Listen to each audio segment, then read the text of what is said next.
بسم اللہ الرحمن الرحیم۔ عزیز طلبہ و طالبات السلام علیکم۔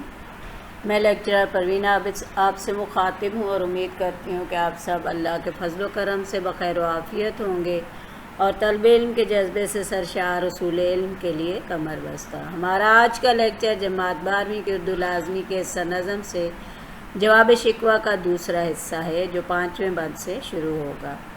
یہ نظم مسدس ہے۔ مسدس ایسی نظم کو کہتے ہیں جس کے ہر بند میں 6 مصرے ہوتے ہیں۔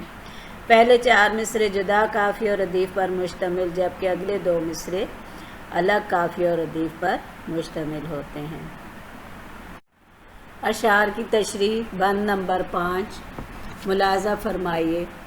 آئی آواز غم انگیز ہے افسانہ تیرا، اشک بیتاب سے لبریز ہے پیمانہ تیرا، آسماں گیر ہوا نعرہ مستانہ تیرا، کس قدر شوق زباں ہے دل دیوانہ تیرا، شکر شکوے کو کیا حسن ادا سے تو نے، ہم سخن کر دیا بندوں کو خدا سے تو نے۔ 5واں بند پڑھا گیا، ملاحظہ فرمائیے گا۔ اس کے تمام مشکل الفاظ کے معنی ہر لغت کی صورت میں آپ کے سامنے ہیں۔ تشریح کچھ اس طرح سے ہے کہ اقبال نے اللہ تعالیٰ کی طرف سے بندے کو مخاطب کیا۔ جب اللہ پاک نے انسان سے مخاطب ہو کر کہا کہ تیری داستان کی ابتدا تو واقعی غم میں سے ہے اور اس سے میں سمجھ سکتا ہوں، تو اپنے دکھوں بھری کہانی لے کر میرے پاس آیا ہے، تیری آنکھیں جو اس وقت آنسوں سے لبریز ہیں، یہ آنکھیں اس بات کی گواہی دے رہی ہیں کہ انسان جھوٹ نہیں بول رہا، یہی وجہ ہے کہ تیری آواز، تیری التجا، شکوے، بے باک انداز اور یہاں تک کہ تیری جرأت نے میرے آسمان پر ایک دہشت طاری کر دی ہے۔ یہ آسمان جسے اپنی وسعت پر ناز ہے آج تیرے ہاتھوں تسخیر ہوا بیٹھا ہے، تو بے خوف سہی لیکن یہ آسمان اور یہاں کے رہنے والے سب مجھ سے بے حد ڈرتے ہیں، اس لیے یہ نہیں جانتے، وہ میری عبادت میں ہمہ مصروف ہی رہتے ہیں اور یہ نہیں جانتے کہ انسان یعنی میرا نائب ایسی جرأت اور طاقت کا نام ہے جسے میں نے اللہ تعالیٰ نے جسے دنیا میں اپنا نائب بنا کر بھیجا جو اشرف المخلوقات ہے۔ اچھی بات یہ ہے کہ آج تو نے براہ راست مجھے مخاطب کیا ہے اور تیرا شکوہ کرنے کا انداز بھی مجھے بہت پسند آیا ہے۔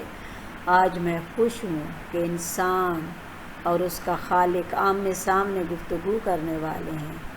ہاں، بلکہ شکوے کو تو نے اس انداز میں پیش کیا ہے کہ وہ شکر اور عاجزی میں تبدیل ہو گیا ہے، اور یہ ایسا خوبصورت بیان ہے یا انداز ہے شکر کا کہ اس نے خالق اور مخلوق یعنی مالک اور بندے دونوں کو ہم کلام ہونے کا موقع فراہم کر دیا ہے۔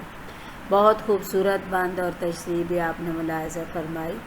مماثل شعر یا والے کا شعر جو میرے ذہن میں آ رہا ہے کچھ اس طرح سے ہے کہ فرشتے سے بہتر ہے انسان بننا مگر اس پہ لگتی ہے محنت زیادہ۔ بند نمبر 6 جو ہے وہ کچھ اس طرح سے ہے۔ یہ بند نمبر 6 جو ہے شکوہ کے بند کا جواب بھی ہے کہ ہم تو مائل بکرم ہیں کوئی سائل ہی نہیں، راہ دکھلائیں کسے راہ روِ منزل ہی نہیں، تربیت عام تو ہے جوہر قابل ہی نہیں، جس سے تعمیر ہو آدم کی یہ وہ گل ہی نہیں، کوئی قابل ہو تو ہم شانے کئی دیتے ہیں، ڈھونڈنے والوں کو دنیا بھی نئی دیتے ہیں۔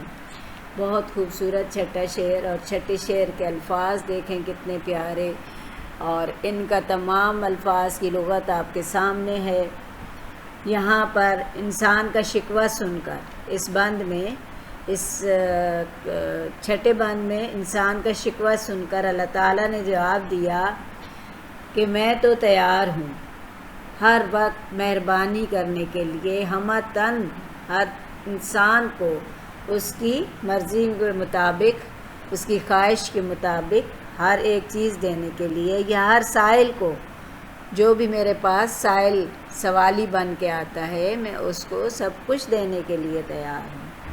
کوئی مجھ سے مانگے اور میں دوں، کوئی مجھ سے مانگے اور میں دوں یعنی میں عطا کروں، میرے کرم کی وسعتیں تو اس قدر ہیں کہ انسان تو سوچ بھی نہیں سکتا۔ تم چاہتے ہو کہ میں تمہیں راستہ دکھاؤں تاکہ تم اپنی منزلوں تک پہنچ سکو، تاکہ تم کامیاب ہو سکو، لیکن کیسے؟ مجھے تو کامیابی کے مشکل راستوں میں کوئی مسافر ہی نظر نہیں آ رہا۔ تم تو اپنے وہ شکوے لیے بیٹھے ہو۔ اللہ پاک کا ارشاد ہوتا ہے، کچھ آیت کا ترجمہ بتا دوں کہ کہہ دو کہ اللہ جسے چاہتا ہے گمراہ کرتا ہے، اور جو اس کی طرف رجوع کرتا ہے اس کو اپنی طرف کا راستہ دکھاتا ہے۔ اور اللہ پاک نے یہ بہت خوبصورت فرمایا ہے۔ پھر آگے اقبال رحمۃ اللہ علیہ اللہ تعالیٰ کی طرف سے پھر جواب دیتے ہوئے کہتے ہیں کہ ایسا نہیں ہے کہ تمہیں آداب سکھائے ہی نہیں گئے، ایسا بھی نہیں ہے کہ تم زندگی گزارنے کے طریقے نہیں جانتے۔ اسی مقصد میں نے یعنی تمہیں زندگی گزارنے کے طور طریقے سکھانے اور دنیا میں رہنے کے آداب بتانے کے لیے اپنے پیارے نبی حضرت محمد صلی اللہ علیہ وآلہ وسلم کو بھیجا، نہ صرف بلکہ اس سے پہلے بھی بہت سے انبیاء کرام دنیا میں تشریف لائے تاکہ وہ تمہاری تربیت کر سکیں، اور سب سے بڑھ کر پھر آپ صلی اللہ علیہ وآلہ وسلم کو تمام اخلاق حسنہ سے سنوار کر قرآن و سنت پر عمل کرتے ہوئے قرآن کی پوری تفسیر بنا کر ہمارے لیے یعنی تمہارے لیے میں نے بھیج دیا، جو میرا قرآن پڑھ کر میرا پیغام تم تک پہنچاتے رہے۔ بات یہ ہے کہ اب کے دور میں تم مسلمان ویسے زندگی گزارنا ہی نہیں چاہتے، تم نے اپنی صلاحیتوں کو خود ہی زنگ لگا دیا ہے۔ بات یہ ہے کہ جس مٹی میں نے آدم کو پیدا کیا تھا، گیل سے مراد ہے گیلی مٹی، جس مٹی سے میں نے آدم کو پیدا کیا تھا تم وہ تو ہو ہی نہیں۔ وہ تو بہت وفادار تھا اور اپنی غلطیاں تسلیم کر کے معافی کا طلبگار ہونے والا آدم تھا، لہٰذا پہلے تم اپنی غلطیاں تسلیم کرو اور اپنے آپ کو اس راستے پر لاؤ جو کامیابی کا راستہ ہے، اور پھر میں تمہیں وہ سب کچھ دوں گا جس کی تمہیں طلب ہے۔ یعنی اللہ تعالیٰ کی عظمتیں بھی عطا ہوں گی انہیں جو اس راستے پر چلتے ہیں جو اللہ پاک نے اپنے حبیب پاک صلی اللہ علیہ وآلہ وسلم کے ذریعے انسانوں کو بتایا، اور اس طور طریقے پر بھی عمل کرتے ہیں جو قرآن پاک اور سنت نے بتایا، تو پھر اللہ کی عنایتیں، اللہ کی جو ہے مہربانیاں ہر انسان پر فرداً اللہ کی طرف سے ظاہر ہوتی ہیں۔ پھر رب کہتا ہے کہ جس میں یہ صلاحیتیں، یہ خوبیاں ہوں، جو انسان ان خوبیوں کا مالک ہو، تو پھر میں اسے وہ سب کچھ دیتا ہوں۔ شانیں کئی دیتا ہوں، کئی جو ہے وہ ایران کے بادشاہوں کا لقب ہے، جیسے ایران کے بادشاہوں جیسی شان و شوکت کا مالک میں بنا دیتا ہوں۔ اور پھر اللہ کی عنایتیں، اللہ پاک کہتے ہیں میری عنایتیں، میری مہربانیاں، میری ساری نعمتیں تم انسانوں کے لیے ہیں، اور بے شک کہ میں کسی کا بھی اجر ضائع نہیں کرتا۔ بے شک اللہ پاک کسی کا اجر ضائع نہیں کرتے، اللہ تعالیٰ نے یہاں پر بتا دیا ہے۔ یہ بہترین طریقہ، بہترین انداز، یعنی کوئی مانگنے والا ہو تو اس کو عنایت کرنا میرے رب کی پیاری خوبی ہے، پیاری صفت ہے۔ اس صفت کا مالک صرف اور صرف اللہ ہے، جس کا نام ہے مہربانی، جس کا نام ہے یعنی اللہ پاک فرماتے ہیں کہ اگر کوئی انسان قرآن و سنت پر، قرآن اور حدیث پر عمل کرتا ہے، ہمارے پیارے آقا صلی اللہ علیہ وسلم کے بتائے ہوئے راستوں پر عمل کرتا ہے، تو پھر ممکن ہی نہیں کہ میں انہیں نہ نوازوں، ان پر مہربانیاں، ان پر عنایتیں نہ کروں، ان کو اپنی نعمتوں سے نہ نوازوں، اور انہیں بادشاہوں جیسی شان و شوکت کا مالک نہ بنا دوں۔ کیونکہ اگر کوئی مجھے تلاش کرے، اگر کوئی اس دنیا میں تلاش کے لیے نکلے اور سیدھے راستے کو پا لے، تو پھر میں اسے وہ سب کچھ دے دیتا ہوں۔ یعنی ڈھونڈنے والوں کو دنیا بھی نہیں دیتے ہیں، تو اللہ پاک کہتے ہیں کہ پھر میں ان کو ان کی منزل کی جانب سفر کے راستے پر رواں دواں کر دیتا ہوں، اور انہیں ممکن ہی نہیں کہ کوئی بھٹکا سکے۔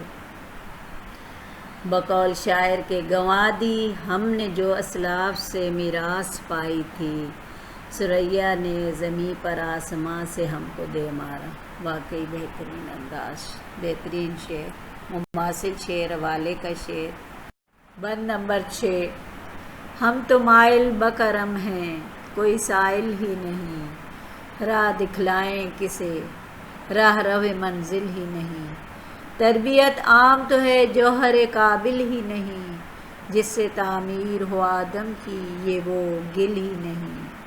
کوئی قابل ہو تو ہم شانے کئی دیتے ہیں، ڈھونڈنے والوں کو دنیا بھی نہیں دیتے ہیں۔ اس بند کے مشکل الفاظ تمام آپ کے سامنے لغت میں تحریر کیے گئے ہیں۔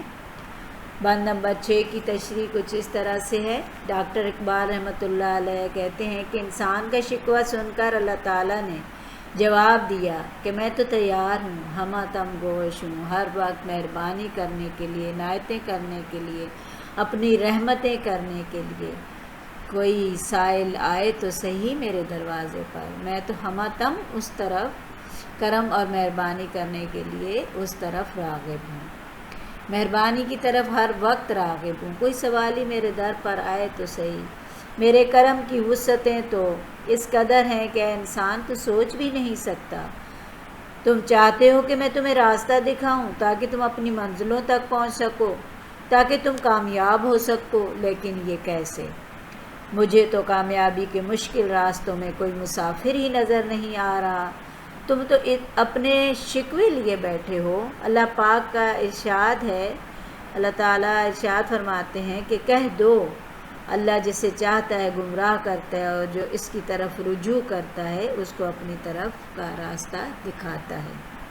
بے شک اللہ پاک نے قرآن پاک میں ارشاد فرمایا اور یہ سچ ہے۔ پھر اللہ تعالیٰ کی طرف سے جواب آتا ہے کہ ایسا نہیں ہے کہ تمہیں آداب سکھائے ہی نہیں گئے، اور ایسا بھی نہیں ہے کہ تم زندگی گزارنے کے طریقوں سے ناواقف ہو، انہیں جانتے نہیں ہو، کیونکہ اسی مقصد کے لیے میں نے اپنے محبوب انبیاء کرام تمہارے لیے بھیجے، تاکہ وہ تمہاری تربیت کر سکیں اور تمہیں سب کچھ بتا سکیں، زندگی کے اعتبار سکھا سکیں۔ اور سب سے بڑھ کر میں نے اپنے پیارے محبوب حضرت محمد صلی اللہ علیہ وآلہ وسلم کو تمہاری زندگیاں بدلنے کے لیے بھیجا، جو میرا قرآن پڑھ کر میرا پیغام تم تک پہنچاتا رہا۔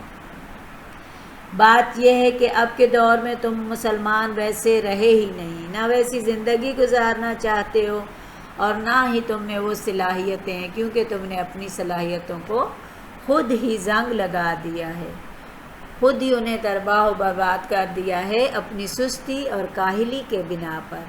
جس مٹی سے میں نے آدم کو پیدا کیا تھا تم وہ نہیں ہو، وہ تو بہت وفادار اور اپنی غلطیاں تسلیم کر کے معافی کا طلبگار ہونے والا آدم تھا۔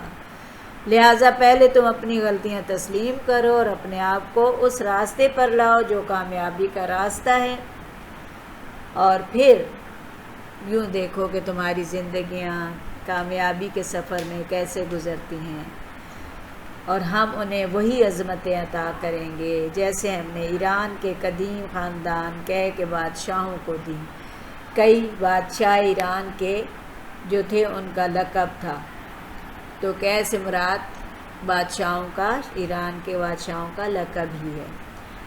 تو کوئی اپنی منزل ڈھونڈنے والا پیدا تو ہو، ہم اسے وہ کچھ عطا کر دیں گے۔ اللہ پاک فرماتے ہیں کہ جو وہ سوچ بھی نہیں سکتا، ہم اسے نئی دنیاؤں اور جہانوں کے دروازوں میں داخل کر دیں گے، لیکن اس کے لیے پہلے اپنے آپ کو قابل بنانا ہوگا، پہلے اپنے آپ کو قرآن و سنت اور حدیث کے راستے پر چلا کر اپنے دین کی رسی کو مضبوطی سے تھامنا ہوگا۔ اور بقول شاعر کے فرشتے سے بہتر ہے انسان بننا، مگر اس میں لگتی ہے محنت زیادہ۔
بند نمبر 7۔ ہاتھ بے زور ہیں الحاد سے دل خوگر ہیں، امتی باعث رسوائی پیغمبر ہیں، بت شکن اٹھ گئے باقی جو رہے بت گر ہیں، تھا ابراہیم پدر اور پسر آزر ہیں، بادہ آشام نئے بادہ نیا خم بھی نئے، حرم کعبہ نیا بت بھی نئے تم بھی نئے۔ بند نمبر 7۔ مشکل الفاظ کے معنی لغت کی شکل میں آپ کے سامنے۔ یہ بند شکوہ میں موجود سوالات کا بہترین جواب ہے اللہ تعالیٰ کی طرف سے، اور اس دور کے مطابق بھی جو آج ہم کر رہے ہیں۔ اقبال رحمۃ اللہ علیہ لکھتے ہیں کہ اللہ تعالیٰ کی طرف سے جواب میں کہا گیا ہے، اے انسان تم تو بالکل کاہل اور سست ہو گئے ہو، ہاتھ بے زور ہیں یعنی تم میں کوئی طاقت ہی نہیں رہی، بے طاقت ہو، تمہارے ہاتھوں میں زور ہی نہیں رہا، کاہل ہو اور سست ہو، جو اپنی طاقت کھو بیٹھے ہو، جو اپنی طاقت کو ضائع کر چکے ہو، اور دل بھی میرے دین سے بیزاری کا اظہار کرتے ہیں۔ الحاد سے دل خوگر ہیں یعنی اللہ تعالیٰ کی عبادت سے دل خالی اور عاری ہو گئے ہیں، اپنے دین سے بیزاری کا اظہار کرتے ہیں، اور اس کے علاوہ باقی جو علوم ہیں ان میں بھی تم نے ترقی چھوڑ دی ہے، جبکہ مغربی ممالک تم سے کہیں آگے نکل چکے ہیں۔ وہ ممالک جو آپس کی جنگوں کا نشانہ بنے دوبارہ متحد ہوئے، عمل پیرا ہوئے اور تمام عالم پر چھا گئے، یہاں تک کہ مسلمانوں کی لکھی گئی تمام کتب کا انہوں نے ترجمہ کیا اور ان سے فائدہ اٹھایا، اور تم جو اپنی طاقت کھو چکے ہو نا، تمہاری جو ایک طاقت تھی، ایک قوم تھی، بلکہ ایک دنیا میں مانے جانے بادشاہت کے روپ میں بھی تھے، اب کمزور ہو گئے ہو، تم میں وہ قوت وہ طاقت باقی نہیں رہی جو دشمن کو پچھاڑنے کے لیے، جو اس کو مارنے کے لیے گرانے کے لیے کافی تھی، بلکہ تم اللہ تعالیٰ پر بھروسے کی بجائے کفار پر بھروسہ کرنے لگے ہو۔ یہاں یہ بات بھی میں واضح کرتی چلوں کہ آج دیکھیں، آج کے موجودہ دور میں ہم امریکہ اور دیگر ایسے ممالک کے زیر اثر ہیں نا، جو یہودی ہیں، جو کفار ہیں، تو شاعر نے بھی جہاں پر اللہ تعالیٰ کی طرف سے اسی طرف اشارہ کیا ہے۔ اللہ تعالیٰ کی جانب سے جواب دے کر بھی اللہ پاک نے کہا ہے کہ جو میرے محبوب صلی اللہ علیہ وسلم کے امتی اپنے آپ کو کہلاتے ہیں، آج اپنی جہالت اور دین سے دوری کی بنا پر اسی پیغمبر محمد مصطفیٰ صلی اللہ علیہ وسلم کے لیے رسوائی کا باعث بن گئے ہیں۔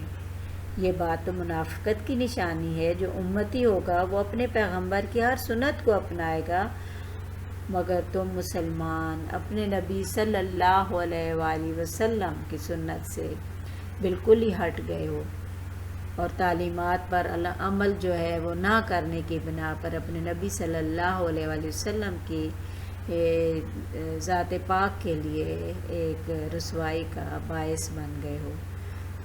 اور یہاں پر ایک سچا واقعہ بھی اقبال نے بیان کیا ہے، دیکھیں کہ بت شکن اٹھ گئے باقی جو رہے بت گر ہیں۔ بت شکن سے مراد یہاں پر دو طرح سے لی جاتی ہے۔ ایک طرح سے یہ ہے کہ پہلے ہمیں بتا دوں کہ سلطان محمود غزنوی کا واقعہ آپ نے پچھلی جماعتوں میں پڑھا ہوگا، سومنات کی فتح کے عنوان سے ایک سبق تھا، جس میں بتایا گیا کہ سلطان محمود غزنوی نے بہت سے علاقے فتح کیے، تو سومنات کے مندر کی جانب بڑھے اور سومنات کا علاقہ فتح کیا، وہاں پہ جو بہت بڑا مندر تھا اسے بھی فتح کیا تھا۔ تب وہاں کے پجاریوں نے آپ کے سامنے ہاتھ جوڑے تھے، پاؤں پڑے تھے اور کہا تھا کہ ہم سے مال و دولت لے لو، ہیرے جواہرات لے لو، سب کچھ ہمارا لے لو، مگر ہمارے اس بت کو نہ توڑو۔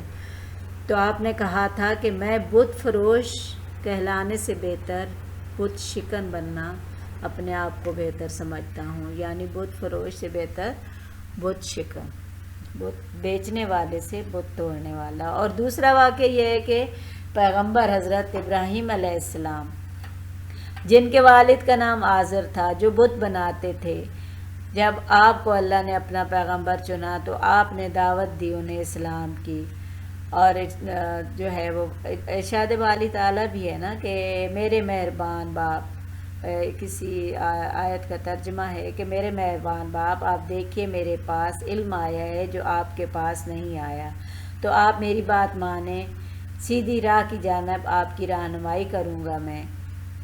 تو حضرت ابراہیم علیہ السلام نے یہ بات اپنے رب سے کہی۔ یہ قرآن پاک کی آیت ہے، میرے ذہن میں اس وقت آ نہیں رہا کہ کس صورت کا یہ کی آیت ہے اور اس کا ترجمہ ہے۔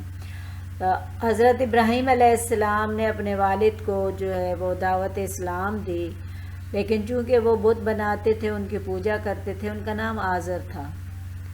آپ نے انہیں جو ہے وہ دعوت اسلام دی اور بتایا کہ ان بتوں کی پوجا نہ کریں، اس ایک رب واحد کی عبادت کریں۔ تو یہاں پر دو طرح سے آیا ہے، ایک طرح سے حضرت ابراہیم علیہ السلام کا واقعہ بھی آ جاتا ہے اور دوسری طرح سے بت شکن سے مراد سلطان محمود غزنوی کا واقعہ بھی۔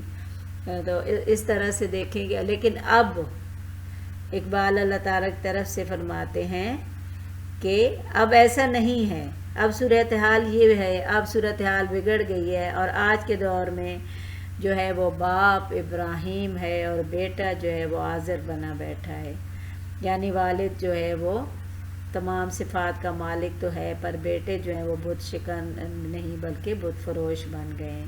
ایک زمانہ تھا کہ تمام مسلمان توحید کی شراب کے نشے میں چور تھے۔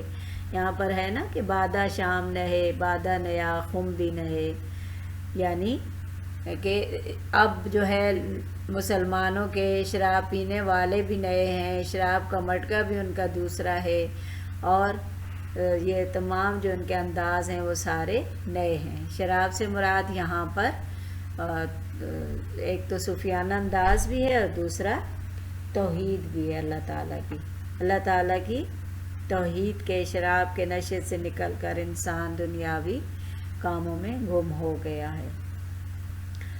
اور اس دور کے مسلمان اپنے آباء و اجداد کی کوئی خوبی اپنے اندر نہیں پاتے، وہ تمام خوبیاں، وہ تمام انداز جو ہے انہوں نے اپنے اندر سے نکال کر کفار کے طور طریقے اپنا لیے ہیں، اور اللہ تعالیٰ کی طرف سے جواب آتا ہے کہ آج تمہارے خم یعنی نشے کچھ اور ہیں، نشہ کا انداز بھی کچھ اور ہے، دکھاوے پر مبنی ہے۔ تمہاری مادہ پرستی کا یہ حال ہے کہ تمہارا بت اور کعبہ بھی اور تمہاری عبادت کا انداز بھی، یہ تمام چیزیں دکھاوے پر مبنی ہیں۔ اپنی عبادت کو تم مغربی اقوام کی پیروی کہتے ہو۔ اور بہترین انداز شاعر نے شکوے کے بند کا جواب دیتے ہوئے کہ اے انسان، تم سست اور کاہل ہو گئے ہو، اپنے آباء و اجداد کی تمام خوبیاں کھو چکے ہو، اللہ تعالیٰ کے راستے سے ہٹ گئے ہو، قرآن و سنت سے بھٹک گئے ہو، اور ان تمام کاموں کو چھوڑنے کے بعد اللہ کے حبیب صلی اللہ علیہ وسلم جن کے تم امتی اپنے آپ کو کہتے ہو، ان کے لیے شرم اور رسوائی کا باعث بن گئے ہو، اور بت توڑنے کی بجائے بت بیچنے والے بن گئے ہو، اور تمہارے جو ہیں وہ نشے میں چور عبادت کے طور طریقے ہی بدل گئے ہیں، نشے کا انداز بدل گیا ہے، توحید کا نشہ تم پر اب سوار نہیں ہوتا بلکہ کفار کے طور طریقوں کو اپنا بیٹھے ہو۔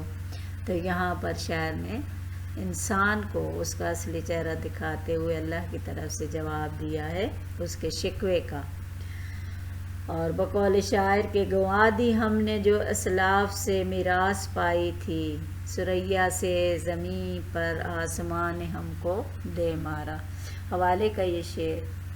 اور امید ہے کہ آپ کو اس بند کی تشریح بخوبی سمجھ آ گئی ہوگی۔ بند نمبر 8۔ صفحہ دہر سے باطل کو مٹایا کس نے، نوح انسان کو غلامی سے چھڑایا کس نے، میرے کعبے کو جبینوں سے سجایا کس نے، میرے قرآن کو سینے سے لگایا کس نے، تھے تو وہ آبا تمہارے ہی مگر تم کیا ہو، ہاتھ پر ہاتھ دھرے منتظر فردا ہو۔ اس کے مشکل الفاظ بھی آپ کے سامنے ہیں۔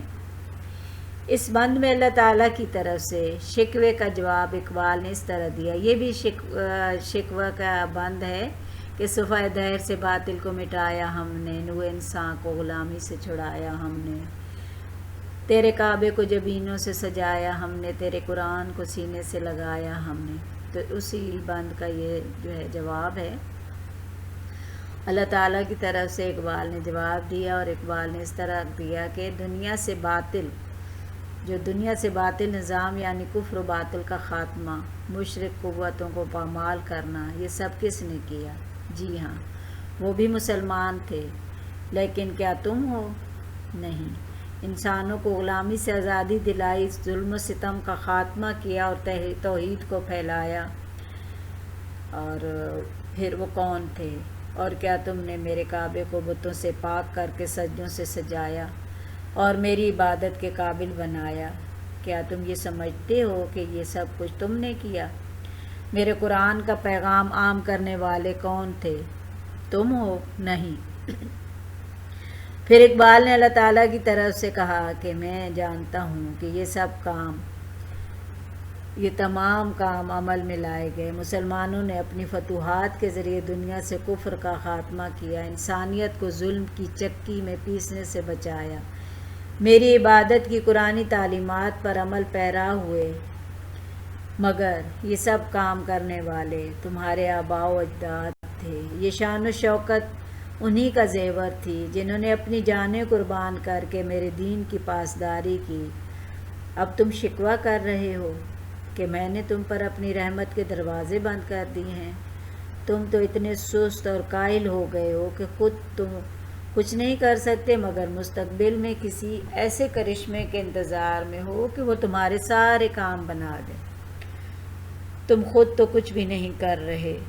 عزیز طلبہ و طالبات، یہاں اقبال نے اللہ تعالیٰ کی طرف سے شکوے کا جواب بہترین انداز میں دیا، اور پھر یہ بھی کہا کہ آج ہم کھویا ہوا مقام حاصل کرنا چاہیں بھی تو کر سکتے ہیں، اسی جدوجہد، اسی کوشش، اسی لگن سے، اور وہ ہے صرف اور صرف علم حاصل کر کے اور اس پر عمل پیرا ہو کے۔ بقول شاعر، وہ ایک سجدہ جسے تو گراں سمجھتا ہے، ہزار سجدوں سے دیتا ہے آدمی کو نجات۔ بند نمبر 9۔ کیا کہا؟ بہر مسلمان ہے فقط وعدہ حور، شکوہ بے جا بھی کرے کوئی تو لازم ہے شعور، عدل ہے فاتر ہستی کا ازل سے دستور، مسلم آئیں ہوا کافر تو ملے حور و قصور، تم میں حوروں کا کوئی چاہنے والا ہی نہیں، جلوہ طور تو موجود ہے موسیٰ ہی نہیں۔ بند نمبر 9۔ اس کے مشکل الفاظ کے معنی لغت کی صورت میں آپ کے سامنے تشریح ملاحظہ فرمائیے۔ ڈاکٹر اقبال رحمۃ اللہ علیہ اس بند میں اللہ تعالیٰ کی طرف سے جواب دیتے ہوئے کہتے ہیں کہ کیا کہا اے کم عقل انسان، تو نے یہ کیسے کہا کہ تم صرف حوروں کا وعدہ تم سے ہے؟ اللہ تعالیٰ کا فرمان ہے، اس دنیا میں نیک اعمال جو بھی کرے گا جنت میں حوروں سے نوازا جائے گا۔ دیکھ اے مسلمان، اگر کسی سے ناجائز گلہ بھی کرنا ہو تو پہلے آگاہی اور عقل اور شعور کا ہونا لازم ہے۔ اللہ تعالیٰ تو ازل سے ابد تک عدل کرنے والا ہے، انصاف کرنے والا ہے، وہ کبھی بھی کسی سے ناانصافی کر ہی نہیں سکتا، اس سے کبھی بھی ناانصافی ہو ہی نہیں سکتی۔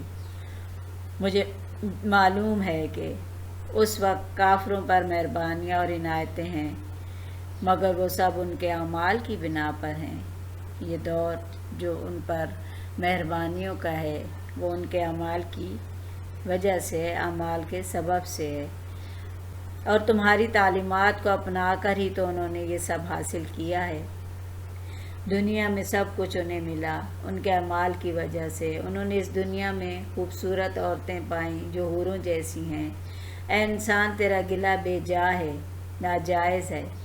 اگر تم جان لیتے کہ یہ وعدہ کتنا بڑا اور خوبصورت ہے تو تجھے حوروں کے متعلق یہ گلہ کرنا ہی نہ پڑتا، کیونکہ مسلمان کو لگتا ہے کہ ہم صرف حوروں کا وعدہ ان سے کرتے ہیں اور کفار کو سب کچھ عنایت کر دیتے ہیں۔ اللہ تعالیٰ کہتے ہیں کہ انصاف کرنے والا اللہ کی ذات ہے، اور انسان کو اس کے اعمال کے بدلے میں وہی کچھ ملتا ہے جو وہ کرتا ہے، جو وہ حاصل کرتا ہے اپنے اعمال کے ذریعے، اور جس کا وہ حقدار ٹھہرتا ہے۔ جب غیر مسلم اپنی سلطنت میں اسلامی قوانین کو لاگو کرتے ہیں اور انسان کے لیے نظام کو بہتر بناتے ہیں اور اس پر عمل پیرا ہو کر وہ انسانوں کی خدمت کرتے ہیں، تو پھر اللہ تعالیٰ کہتا ہے کہ ان کافروں کو دنیا میں تمام عیش و آرام اور حوریں دی جاتی ہیں جو ان کا حق ہے، اور انسان چونکہ اپنے اعمال کی نسبت ہی پہچانا جاتا ہے، جو وہ کرتا ہے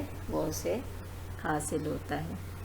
حقیقت تو یہ ہے کہ آج تم لوگوں میں حوروں کو چاہنے والا کوئی ہے ہی نہیں، یعنی آج بھی اللہ کا جلوہ موجود ہے جو کوہ طور پر حضرت موسیٰ علیہ السلام کی خواہش پر ظاہر ہوا تھا۔ اللہ تعالیٰ آج بھی اپنے بندوں سے ہم کلام ہونے کو تیار ہے، مگر کوئی موسیٰ جیسا بنے تو صحیح۔